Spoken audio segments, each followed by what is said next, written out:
حاضرین، میں معین الدین شاہین، associate professor شعبہ اردو، سمراٹ پرتھی راج چوہان گورنمنٹ کالج اجمیر آپ کی خدمت میں حاضر ہوں۔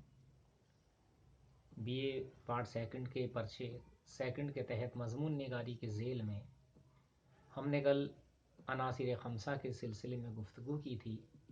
آج ہم انہی عناصر خمسہ میں سے ایک شخص مولانا محمد حسین آزاد کے سلسلے میں گفتگو کریں گے۔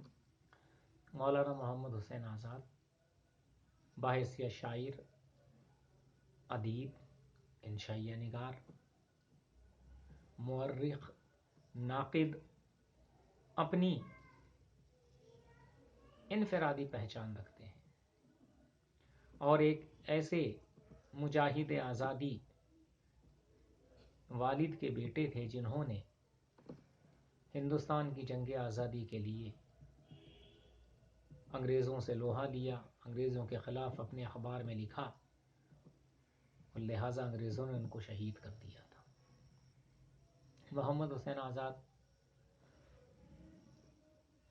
مورخ کی حیثیت سے جب ہم بات کرتے ہیں تو آب حیات ہمارے سامنے ان کی ایک مثالی کتاب ہے جو اردو کی ادبی تاریخ کے لیے بنیادیں فراہم کرنے کا کام کرتی ہے، اردو تنقید کے لیے بنیادیں فراہم کرنے کا کام کرتی ہے۔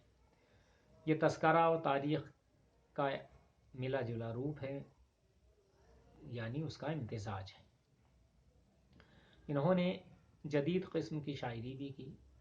یہ ہمیں معلوم ہے کہ انجمن اسلام کے مشاعروں میں آپ نے جس قسم کی تخلیقات پیش کی وہ اصلاح معاشرت کا کام دیتی ہیں۔ سخندان فارس اور نگارستان فارس ان کی دو کتابیں ہیں۔ ایک نگارستان فارس تو فارسی شعراء کی ادبی خدمات سے متعلق ایک تذکرہ ہے، جبکہ سخندان فارس ایک لسانی کتاب ہے جس میں لسانیات کے تعلق سے بحث و تمہیز کی گئی ہے۔ آپ نے وقتاً فوقتاً کچھ ایسے تمثیلی مضامین بھی ترتیب دیے جن کا ایک مجموعہ نیرنگ خیال کے نام سے منظر عام پہ آ چکا ہے۔ سفر کا بہت شوق تھا آپ کو، لہٰذا سفر نامہ ایران آپ نے لکھا۔ اس کے علاوہ تاریخ سے بہت زیادہ شغف تھا تو دربار اکبری یعنی اکبر نامہ اور آئین اکبری ایسی کتابیں ہیں، ان کو سامنے رکھتے ہوئے آپ نے دربار اکبری نام کی کتاب ترتیب دی اور یہ بھی ایک تاریخی کارنامہ ہے۔ محمد حسین آزاد کا اسلوب اتنا دلکش ہوا کرتا تھا کہ لوگ اس کی داد دیے بغیر نہیں رہتے تھے۔ ان کے اسلوب میں اس قسم کی روانی ہوا کرتی تھی کہ ہندی، اردو، انگریزی، فارسی، عربی زبان کے الفاظ و تراکیب کو وہ اس طرح سے اردو میں ضم کر دیا کرتے تھے، یعنی شیر و شکر کی حیثیت انہیں دے دیا کرتے تھے کہ کوئی ان الفاظ کو ادھر سے ادھر نہیں کر سکتا تھا۔ محمد حسین آزاد کے کارنامے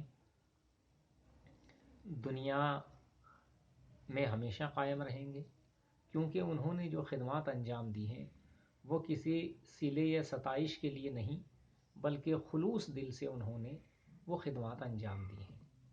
لسانیات کی جب بات کرتے ہیں تو جتنے بھی ماہرین لسانیات ہیں، چاہے وہ کتنا ہی ان کی تاریخی کمزوریوں کو، تسامحات کو نشانہ ہدف بنائیں، لیکن گفتگو وہیں سے شروع ہوتی ہے، آب حیات سے۔